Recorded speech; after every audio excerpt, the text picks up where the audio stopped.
Welcome to the Negotiate Her podcast.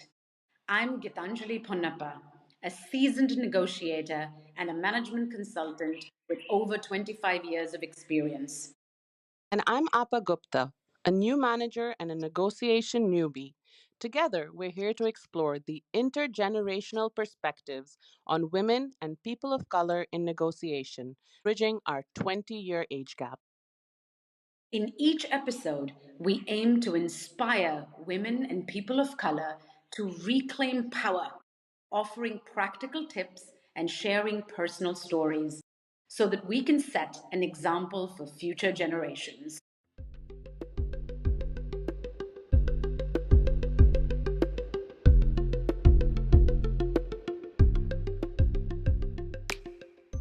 Papa, you identify as a procrastinator. You have self identified. Absolutely.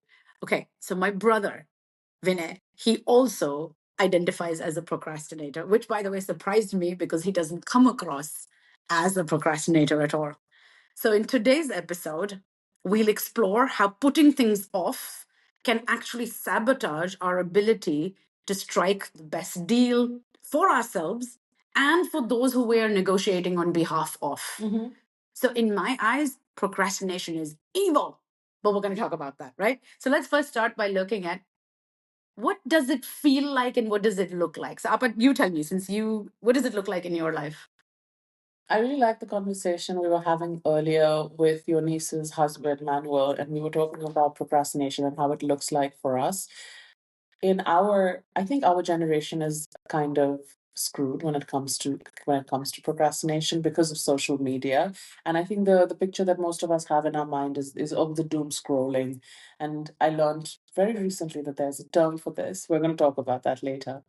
But for me, procrastination really shows up in multiple ways. The first thing is the idea that I need to be perfect at something. So the perfectionism. So if I'm not doing it perfectly, then I can't, start the task. Or, hopping between multiple tasks. I mean, for example, if I need to do something and then suddenly, of course, I need to clean my whole apartment and do the laundry right before I start that task because, the apartment needs to be clean.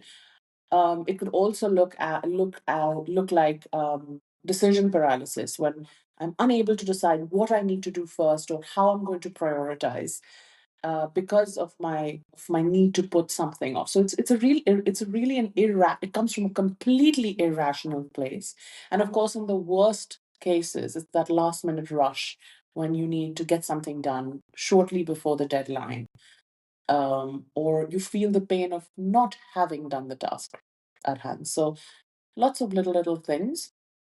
But Okay. in the worst, I think it is when I'm doom scrolling Instagram. I think that's when I hate myself the most. Oh, so your thing is Instagram.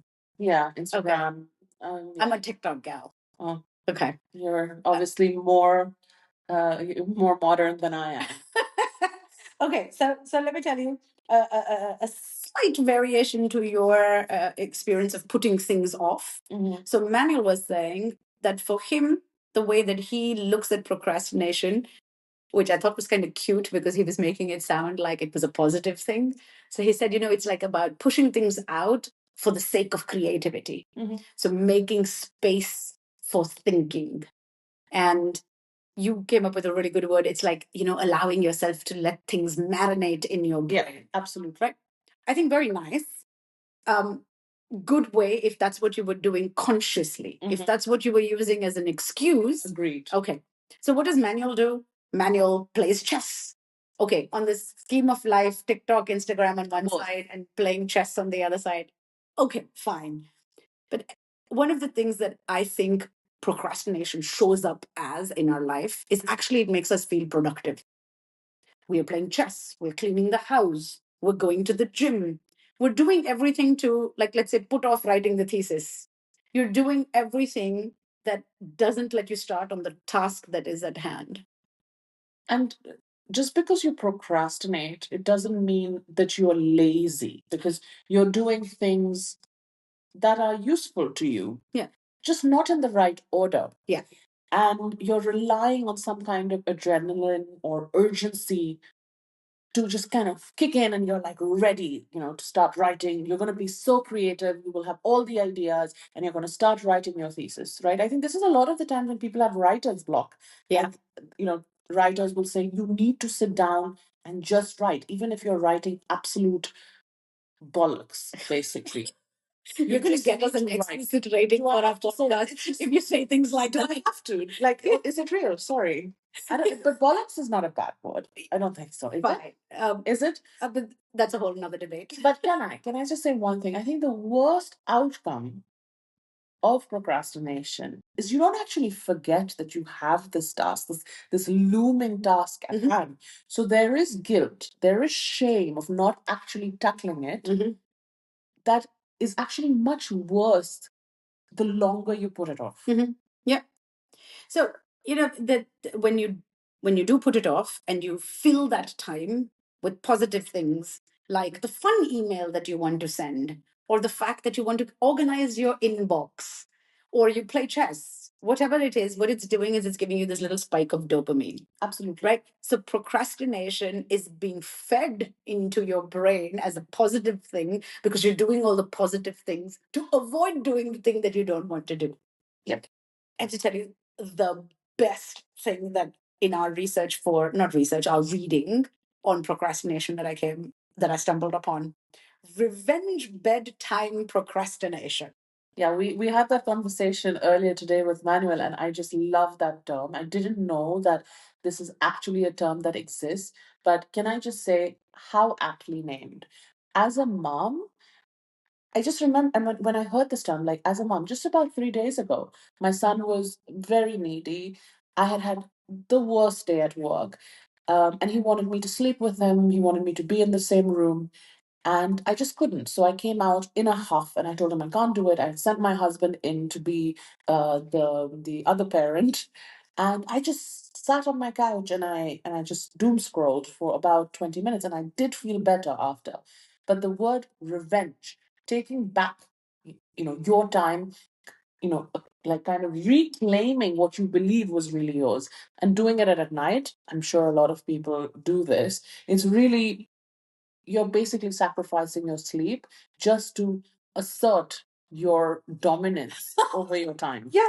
And the Sleep Foundation says that people who actually don't have much personal time, and that could be people like nurses or factory workers who are on long schedules and shifts, the people who need the most sleep are the ones who are sacrificing their sleep because it's a little bit like power over your time. Absolutely. And that in itself is also procrastination because you're putting away irrationally the bedtime that you know that you should have so that you feel rested and energetic for the next day. I mean, I did that last night. Yes. Okay. So let's define this now formally. So you used the word irrational. It is a key component of procrastination. You know it doesn't make sense, and you still do it. So it's commonly conceptualized as an irrational tendency to delay required tasks. These are not optional. Absolutely. You've got to do it. You've got to do that assignment. You've got to do that task. You have to negotiate a contract. You have to do it. But you delay it irrationally, despite the fact that it has a negative effect. And I know that the negative effect can be small, big, medium, large, but it's three components. So it's irrational, it's required, and it has a negative effect. So that's the definition within which we are going to now talk about that inaction, how it's self defeating, identifying it in yourself, and then doing something about it. Cool, let's start. There's a few more words I want to, since between the two of us, you are the procrastinator, so I'm going to describe it I'm the procrastinator, the one with imposter syndrome. We will find something to talk about, which I am not and you are. I'm pretty certain we're going to. Yeah, I promise that we will find something that I am shit at, which I already have an inkling, but I'm going to let you discover it. All right. So procrastination. So we talk about postponing something, right? I'm just going to put it off. I know I have to do it, but I'm just not going to do it now. It's about inaction. Yeah. So I'm not going to open that letter because I know it has a fine and I don't want to pay it. So I'm just not going to open it for 5 days. Or it's delay. It's really not comfortable to talk to my brother about something that he made me feel bad about. So you know what? I'll just talk to him when I see him next versus right now. So you put it off. And often it's self-defeating. It just makes you feel, like you said, guilty. There's shame associated with it, which essentially, using in quotes technical terms, it's a failure of self-regulation. Yep. Because you can't regulate your mood and your emotion. It's a lot of negative words. Yeah. How does that make you feel? Panicky. Panicky. Because okay. I think a lot of the time when I put off things and I need to do it, I mean, there's this talk by Tim Urban on TEDx where he talks about procrastination, and he really calls it the panic monster. And I remember I've felt this panic monster many times. And I said it before, the longer I'm putting something off, this panic is growing and growing and growing. And it's a self-defeating behavior because you know that if you open that letter, it will get better. And what I've found is asking for help in those situations when you yourself cannot emotionally regulate can help with that. I had like a aha when we were reading through and discussing what we were going to do. So I find, so like just in our own family, so you've said you're a procrastinator. I've said that my brother is a procrastinator. Manuel said he's a procrastinator. So we've got enough number of people who are procrastinators. About all of y'all who are procrastinators. And while I was doing some reading on this, I was wondering if it's too easy to call yourself a procrastinator. Or is this something that is a real problem? And then, of course, there is research on everything. And there's some research that was done in 2018 and then 2019, so relatively new. And the point that these researchers brought up was that there are actually three kinds of procrastinations. The highest procrastination, which I think is what TikTok and Instagram is full of, is, oh, I didn't go to the gym, I didn't clean my house, I doom scrolled. Yeah. That's high. That procrastination is related to your health, or like going to the gym, losing weight, those kinds of things, or it's related to leisure, which is, I'm having fun, I want to keep having more fun. Yep. So that's very high in procrastination. The one that is the opposite, very low in procrastination, is parenting.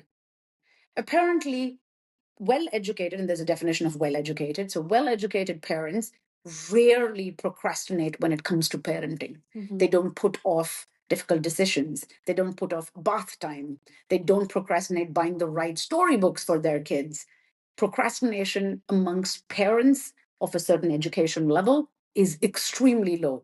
So you might be a procrastinator as a parent, but that procrastination is about your health and leisure and it's never about parenting. So that's the opposite, high and low.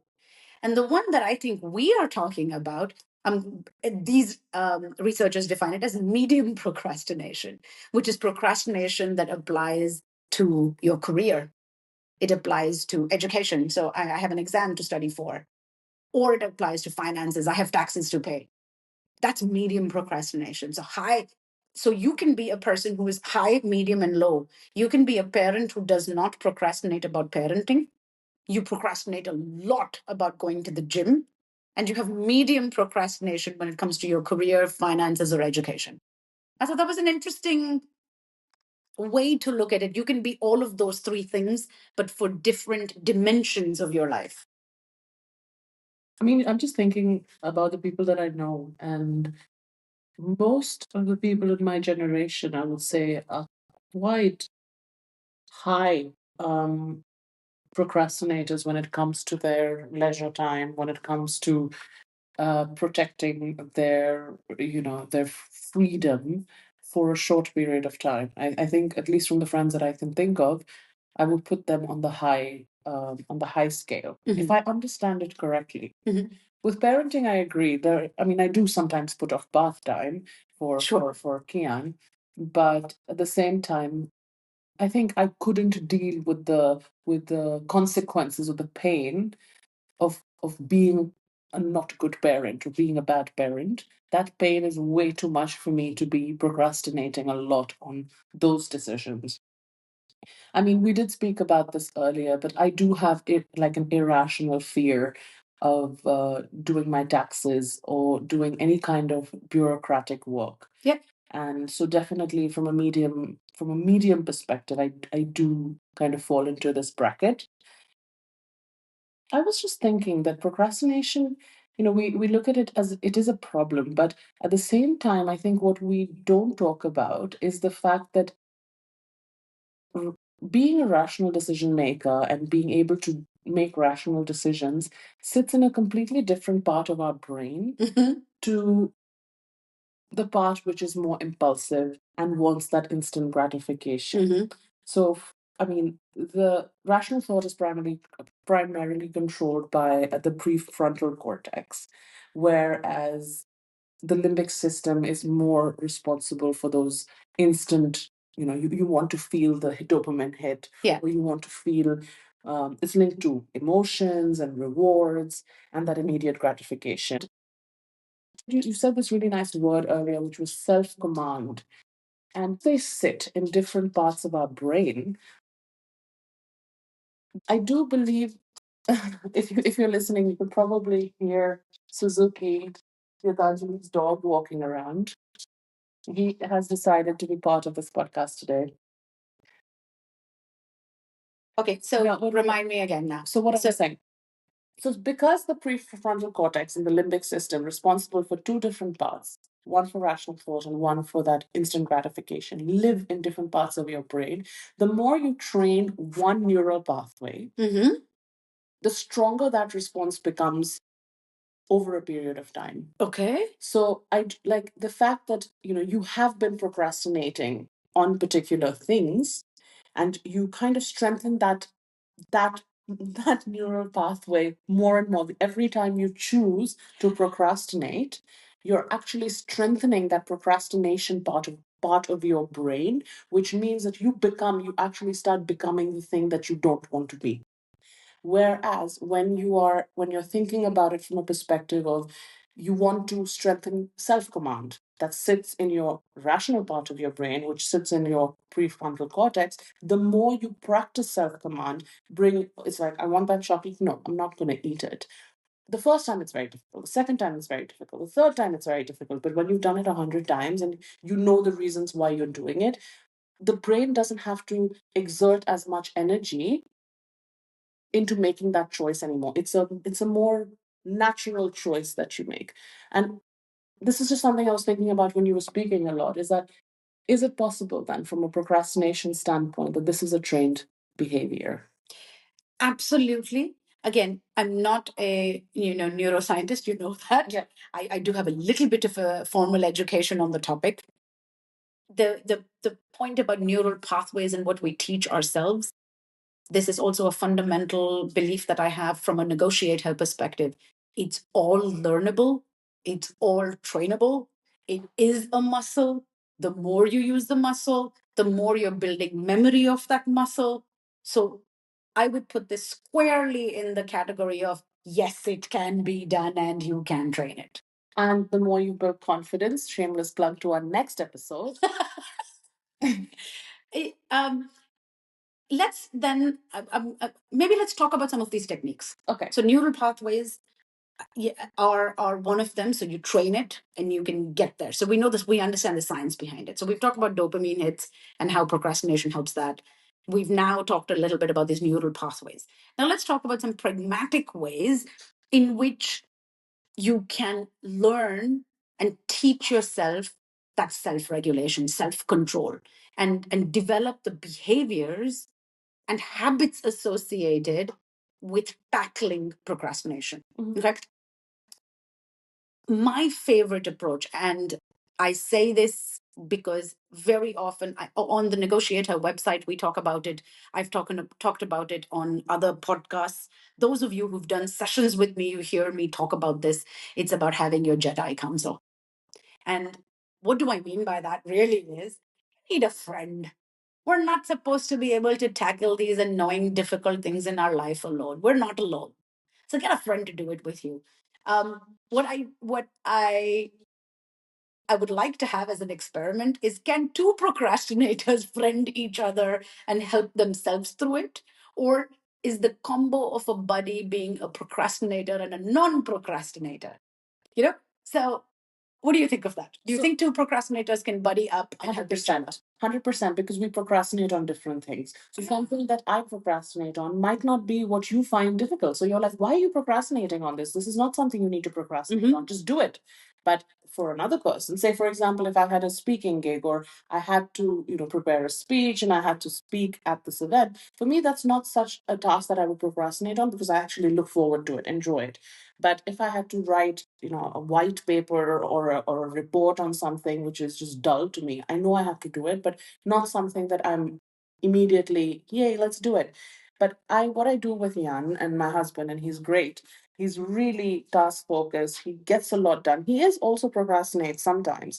But if I really can't do something, like as I said, I had this irrational fear of, taxes and getting letters from bureaucratic organizations. I don't know why. It just really, really scares me. And there would be that time when I would have the letter, I would get a letter and I wouldn't be able to open it. And I would procrastinate on opening that letter.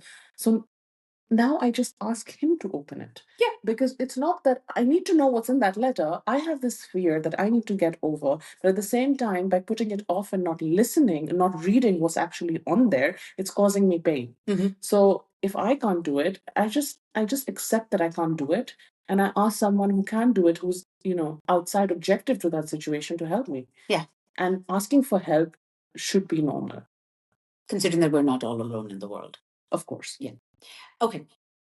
From a negotiation perspective, what I would suggest then for someone like you, if, like you said, we all procrastinate about different things, let's pretend that you are the one who has now, you have to go in and you have to negotiate extra resources for your project. Yeah. You're really putting it off because you know it's a difficult conversation. You know that they're going to tell you, oh, there's no budget, or no, you need to wait another year. You know all the excuses and the reasons. How a buddy would work is, you would find perhaps even just your boss itself, the person that you need to have a conversation with as your buddy, to say, I'm going to be coming to you to talk about this. Yeah. Yeah, help me talk about it. That depends on the relationship that you have with your boss.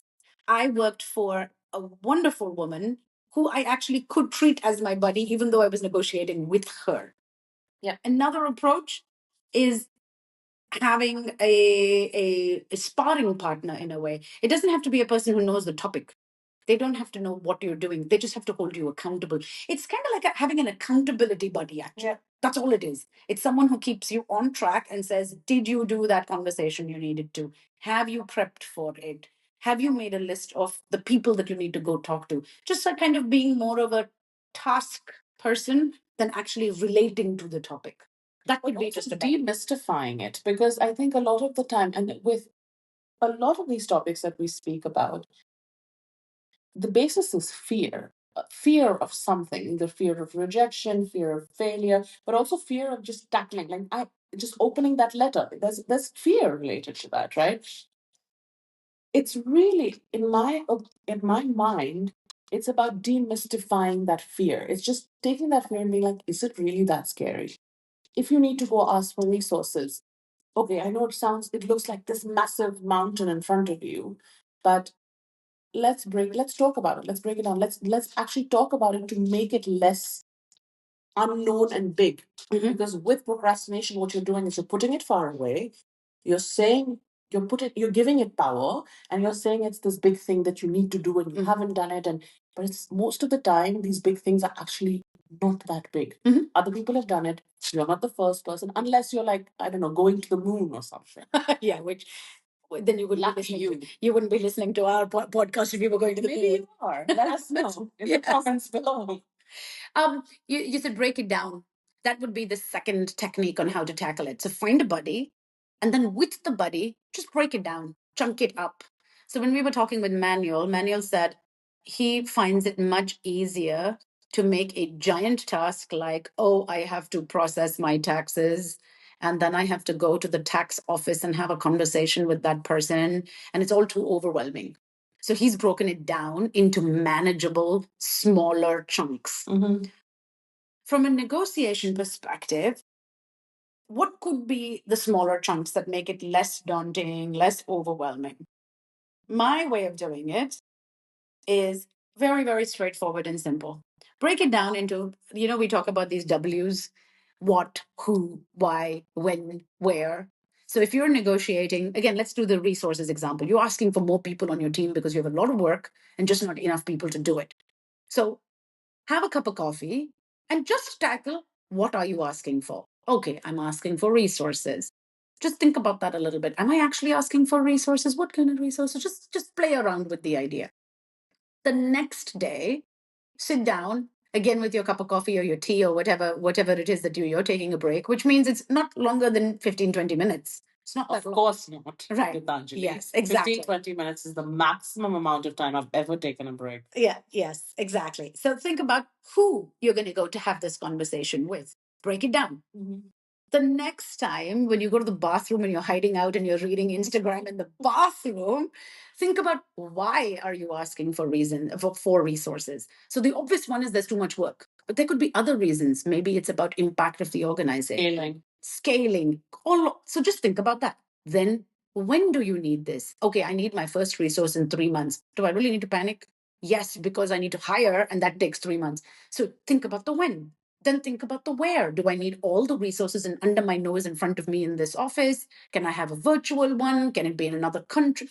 So what you've done is you've taken this giant, big, oh my God, I have to ask for resources, and just broken it down into little bits of, what am I asking for? Who am I asking from? Why? When? Time frame? Where? Just break it up. I really like these use of frameworks.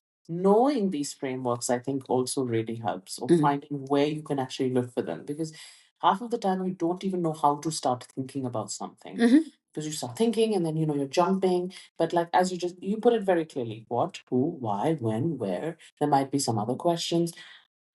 Interesting. I think it would be really useful also to understand where we can find.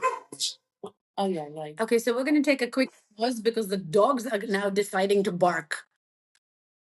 Now that the dogs have calmed down, the third technique that I would suggest, and this is very, very tactical, My favorite name, which is Pomodoro. Pomodoro. It is? I love it. Sounds so cute. Really? Do you know the history behind the Pomodoro? I know what it is. I don't know. I only think about pasta when I think about it. Yes, okay, yes. But it is actually, it's the Pomodoro timer. I actually looked this up because Thomas was wondering like how to get his team to do certain things. And I said, oh, you should use a Pomodoro timer. And he's like, what is that? So I Googled it to explain it. And then it's actually a timer that looks like a tomato. Yeah, it's actually a physical timer, like a clock. It looks like a tomato.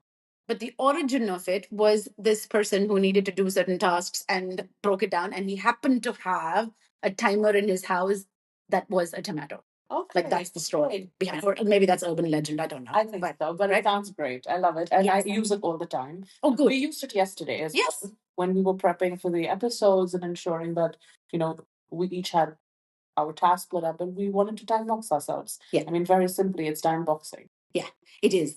And it also helps you create little mini milestones. Like our mini milestone is, let's go back to the resources one because I really like that. Your mini milestone could have been, if I used a timer, a cute little Pomodoro timer, or even your cell phone with a timer. The Pomodoro technique says 25 minutes. I like that because it's a big enough chunk to think enough at the start of a topic. It's not too short and it isn't tedious and long. So I quite like 25 minutes. But again, if you have 17, do 17. And if you have 35, do 35. But the idea is, when you do that, chunk it up, break it down into smaller bits. So let's say you're tackling the what am I negotiating, set a timer for 25 minutes and allow your brain to have the imagination around the what. Because right now you're thinking about resources. But if you sat down and gave yourself the space, the imagination for it, maybe you would come back and say, you know what, I don't need resources. What I need is a programmer who can automate a lot of stuff that this team is wasting their time on. And then that frees up the smart people to do the fun work that we want. You would only come up with that if you made the space for it. So again, putting yourself in a choice mindset. Oh, well done connecting up to choice mindset. Yes, actually. So it really, if you give yourself the time to gather all the information, to strategize, which is what the what, who, why, when, all of that is, a strategizing about it, and then give yourself time to practice before you go in to have that conversation with your boss. So find a buddy, chunk it up, set a timer, practice it. Right? Pretty straightforward in the sense that I know it's straightforward in theory and talking about it, maybe not as straightforward to get it going, which is why you need a buddy. And the question is, if you are a procrastinator, these things get more difficult because you actually need accountability, because you otherwise procrastinate on everyone is like, this is great. Let's procrastinate on putting the timer, procrastinate on actually sitting there writing something. Why don't I check my phone? So there's a lot of things that you need to think about is when you are a procrastinator, you're doing this to time box yourself, but that also means you need to clear yourself of distractions, right? As you said, close other tabs on your computer, put your phone on do not disturb, put like hold some kind of discipline for yourself.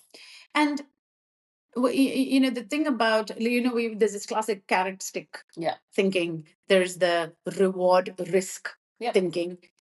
It also helps maybe to consider that if I don't do this, then maybe when I'm sitting down to negotiate, the other side will just lowball me or will pressure me to make a decision that I don't want to take, right? That's the risk side. So give a moment to think about what are the risks of not doing any of this.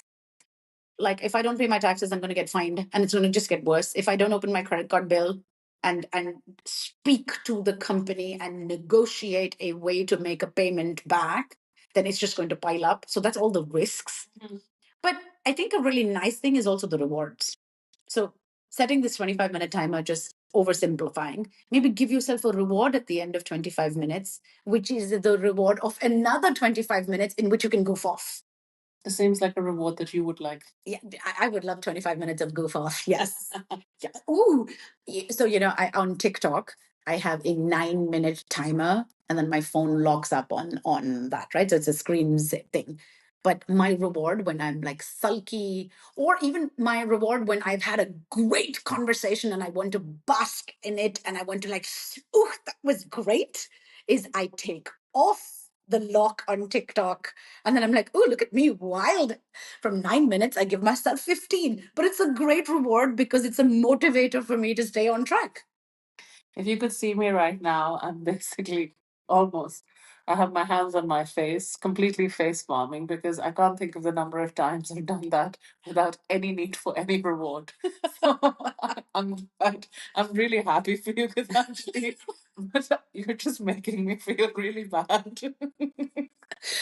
Okay, so the idea is not to make you feel bad. I know, I'm just joking, but I mean, I'm pretty sure there are people listening to me who do resonate with what I'm saying, because it is hard. Social media is hard. Yeah. What do you do to manage? You said, there's stress, there's shame, there's putting off that makes you feel kind of like icky on the inside. How do you manage that stress of putting something off? Like, there's anxiety building up. What do you do when that happens? I mean, that's a look, that's a part of my life which I'm dealing with on a daily basis. It's nothing that I can do. There are tactical things, of course, but at the end of it, it's a lot of, let's say, mental fitness work. It's mindfulness. It's the exercise that I do that leads to lower stress, lower anxiety. It's more practice of what I want to achieve in my life, so I have more confidence in those areas. It's talking to people, it's taking deep breaths to ground myself that okay, things are actually not that bad. And I also, there's something that I do, I have been practicing, is downward comparison. Ooh, what is that? That is like, when I'm really stressed about a certain situation, I tell myself, imagine 100 years ago people were dying of the plague. And my life right now, I'm just sitting here, contemplating on whether I should open this letter. So I feel like my life is better. So it's making myself feel better. In a way, gratitude. It's gratitude. It is gratitude. It's feeling like, like a lot of the problems that I face, they're real problems to me. Sure. But in the larger scheme of things, they're not that big, and I try to remind myself how lucky I am in my life to I know this sounds very philosophical, but it's something that I've been trying to work on because I'm sometimes getting anxious about something really small. Like, for example, if I'm on a flight and my flight is delayed by 2 hours, that causes a surge of anxiety in me. But then I'm like, but why? I'm getting to go on this amazing trip. Like, okay, my flight is delayed. Like, it's not a big deal. But I know this sounds obvious, but for people who have an anxious disposition, you need to remind yourself, you need to constantly work on it because otherwise you're set in this loop of anxious thought. Do you think this for you specifically, when so being mindful, does it help to know why you are being anxious? Because from a procrastination perspective, I think like my brother and I have talked about it because he talks about the monkey of procrastination sitting on his shoulder, right, from the TED Talk. And when he thinks about why he's procrastinating and it's clear to him, then he finds the preparation of getting on with it easier. Yeah. So then he can find his buddy. Then he can use his Pomodoro timer. Then he can do time management. It's the same thing with again, like let's talk about eating well. Mhm. Like I understood that I need to eat well, not because I will lose weight at the back of it, Mhm. but because in the past, eating that chocolate over and over and over again has not led me anywhere. Mhm. It's actually just been painful. So giving myself that instant in the marshmallow challenge, Yes. giving myself that marshmallow now over waiting Mhm. has in the past led to me having enough data Yeah. to show that it doesn't work for me. So it's really now it's about putting that vision as to why I do it. That's the first thing. But also just being kinder with myself. If I eat that chocolate, I eat that chocolate. I don't need to eat the entire bar. True. Here's another scary bit of data, like the marshmallow study and having instant gratification versus delayed gratification. Um, I found it really scary. So, a person with procrastination is prone to poor performance, has lower exam scores in school, slower job promotions, and poorer health. And this is studies that have been done over 20 years, like 2004 till 2020, like now. I'm sorry, I can't say I fall into that. I'm a procrastinator, but I don't have those problems. Maybe poorer health, but apart from that, Yeah, I've been okay. But I can see why. yeah, exactly. And I find this troublesome that a characteristic that has so much punishment associated with it. It's like we said, it's irrational. It has a negative effect. You have to do this thing, whatever it is that you're putting it off, and all of that culminates in so much negative impact. Yeah. So does it help you? So one of the things that I think about why we procrastinate is this it's like taxes. I don't want to do it.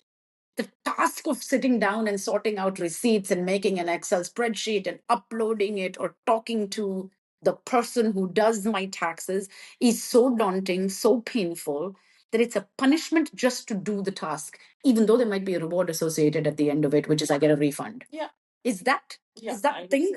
say so. Now, with taxes, especially, I mean, I lived in Germany for a while. You get back quite a lot in your tax refunds, and I unfortunately never did them. And now I think about it, and I'm like, I left a few thousand euros there, which now if I had invested in Nvidia stock would be quite significant. But at the same time, yeah, the pain, it's just the pain of doing it was for me at that point, obviously as a trade-off. I felt that the pain doing the task was harder than the reward that I was going to receive at the end of it. So I agree. So one of the reasons for not doing something is the task in itself is not tasty. Yeah. And there's a punishment, it's painful. Yeah. Okay. All right. The reason that my brother doesn't do a task, this is what he explained to me. Here's another reason, is because he's very well planned. He's actually very well planned, and he's very productive. Yeah. He's always available, doing his thing on top of everything. Yeah. His is the deadline is so far away, it's so far off that procrastination is giving him the short-term benefit. Like he feels happy right now, procrastinating, because he knows the deadline is so far away that right now he's suffering less. He has better health right now, because he doesn't have to tackle that thing because that thing is so far away. Yeah. So bring it back to the TED talk, the panic monster I was talking about, it doesn't exist in long-term tasks. So your career milestones, right? You want to say, okay, I want to make, I don't know, associate vice president. Right now, I'm associate director. That's like, nice 4, promotions away. I don't feel any panic that I'm not becoming associate vice president. So it doesn't matter. It's so hard. It's so easy to delay action on these kinds of things because the goal is too far away. So that when you spoke about chunking is very important. The planning, the what does it mean if you want to get to this goal? Or having not like I want to lose 25 kilos, I want to lose 5 kilos. Because when you want to lose 25 kilos, it's such a huge amount. You don't even know. You're like, okay, 25 kilos, I have 2 years or whatever. Yeah. If you have 5 kilos, you're just chunking it down, breaking it down into actually achievable things for you. Writing a book is another very good example. Yeah, do some writing every day, kind Do of some thing. writing every day. From a negotiations perspective, what I've noticed is people are on top of it when they have a job offer, because the job offer expires in 3 days, in 5 days, in 7 days, right? So you have the time pressure. Yeah. The deadline is not far away. So there are no short-term benefits of putting it off because you have to make a decision immediately. Yeah. If you are negotiating, like you said, a promotion, which will then impact the next and the next and the next, that's still a little bit further away than having a deadline that is in 5 days. I love deadlines. Yeah. I have to say. I know that I'm an anxious person, but I do like deadlines because real deadlines, not fake deadlines. I really like them because I do feel that sense of urgency is important. For me, it even helps with creativity. It helps me to time box. It helps me to have that open mind. It firstly lets me make decisions that are quick, things that have to be done, but also gives me the time to do things, to think about, okay, there's certain things I want to think about further, be more creative about them. Other things, I want to be more tactical about it. It just helps me frame. Yeah. And I think thinking about the time frame and framing it and chunking it, they can provide both the why you're procrastinating and also the solution actually is built into it. Because there is that concept of a benefit versus a cost trade-off. And if you give yourself 25 minutes to think about that, maybe your choices will be different. At least you give yourself the chance to at least tackle it instead of just saying, I'm a procrastinator and I can't do anything about it. And this is why a lot of people prefer to be employed than to be self-employed. Sure. Because when you're self-employed, you need that drive to come from within yourself. So you're setting yourself deadlines, and you have to live up to them. But negotiation, I think in general, it's a complex skill, right? We're doing many episodes on this, and everything has a slightly different, sometimes shared effect on how you negotiate. But if you could say, what do you think would be your main takeaways from the topic of the intersection of procrastination and negotiations? Okay, I'm thinking. Before we go there, I've got 2 more things stuck in my brain. Oh, okay, sure. Just I want to just see if that holds true for why we procrastinate in the first place. One of them is, like we talked about the taxes. You have to go talk to the tax authority, and you want to do that. Is there something there about the fact that the task in itself, like negotiating a job offer, is just so complex that you don't understand it? You have no clarity. You've never done it before. It's your first job offer. You've just graduated from college and you've received your first job offer. Or you are new into your role and it is the first time that you have to negotiate that somebody needs to leave your team. You've never done it before. So you're not sure, you're unsure, there's lack of clarity, it's too complicated. I think in jobs, we are so scared of not looking like we know. Yeah.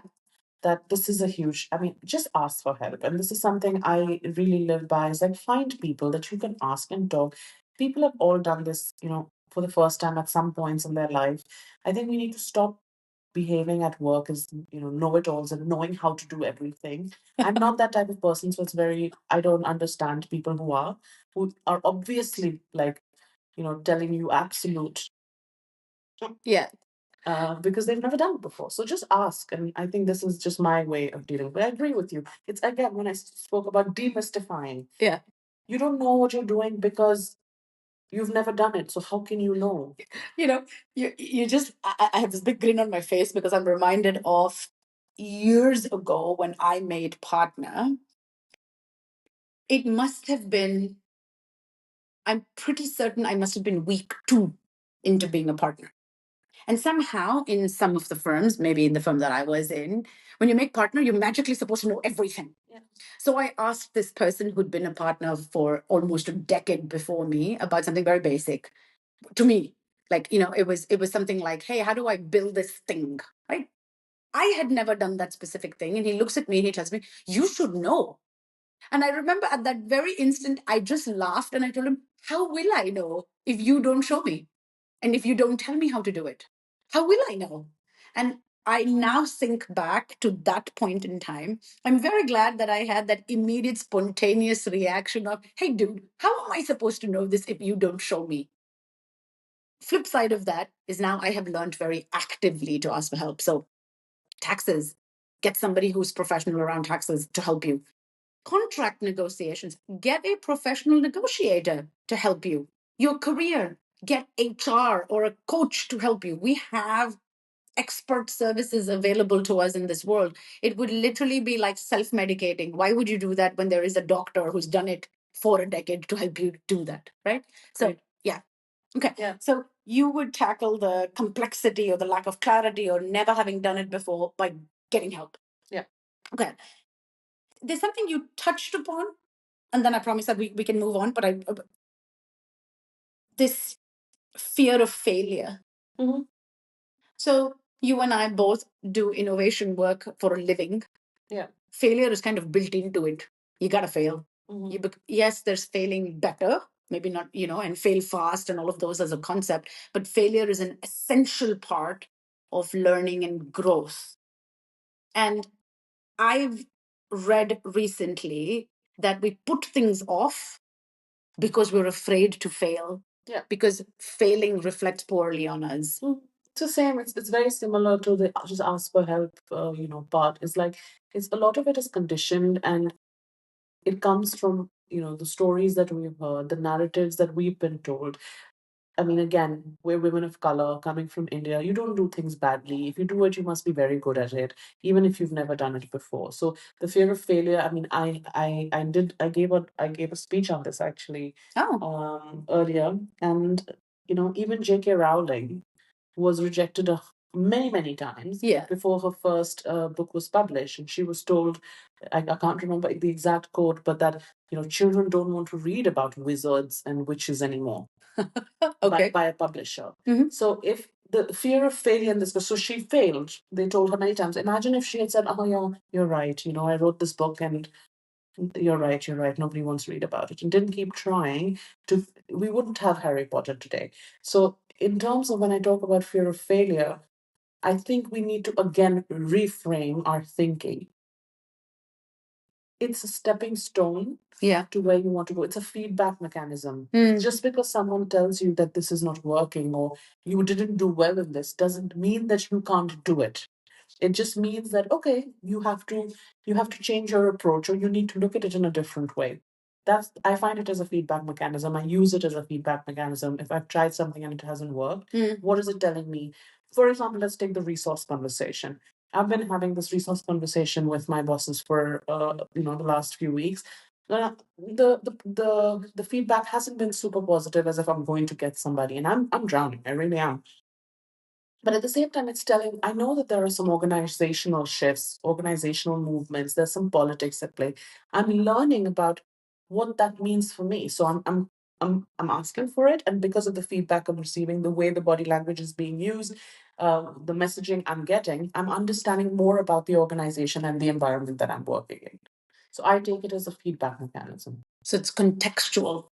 100%. So then from a negotiation perspective, that fear of hearing a no can be used in the way that you explained, that it helps you use it as a feedback mechanism. It gives you the context, and perhaps it also, if you assess it with a choice mindset as well, then you are looking at this fear of failure, being rejected, as there are things that I can learn from it. So there's a positive, the refining of your side approach. It's from again, it.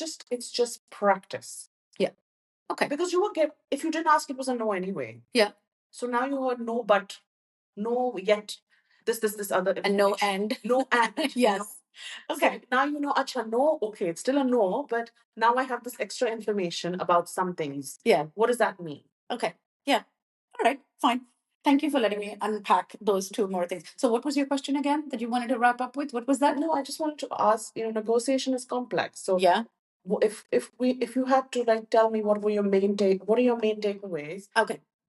in thinking about procrastination as a topic, Yeah. and thinking about negotiation as a topic, and what is the what is that little part in the middle of that Venn diagram? Oh, okay. Okay. So, let me draw the Venn diagram in my brain a little bit about the intersection. Okay. So, we've talked about what it is, which is it's irrational, whereas negotiation can also be irrational, right? So there's a little overlap there. So it's irrational.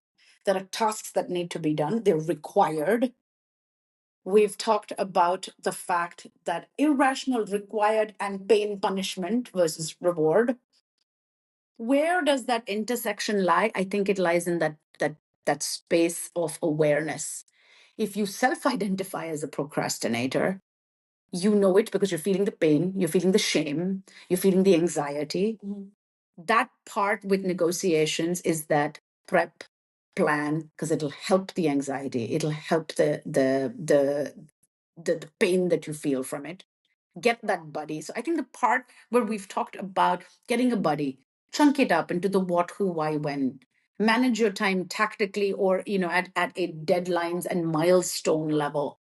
Be more mindful, manage that stress, ask for help, focus on the reward that you're going to get from doing this. That part, I think, will make us, if we develop that awareness, I think everything, we were going to talk about confidence next, also hinges on us being aware. So maybe there should be a whole episode on how to develop awareness, but that awareness will make us more confident and therefore more effective negotiators.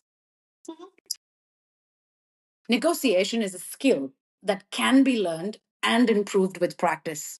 So let's not let procrastination steal our deals. Keep practicing.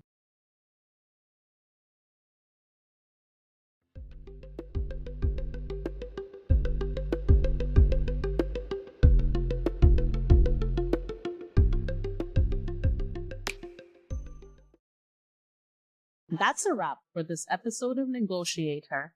If you like this episode, share it forward and help us all rise together. Your voice matters. Stand up for yourself. And when you can, stand up for someone else too. Until next time, this is Negotiator, empowering you to become unstoppable.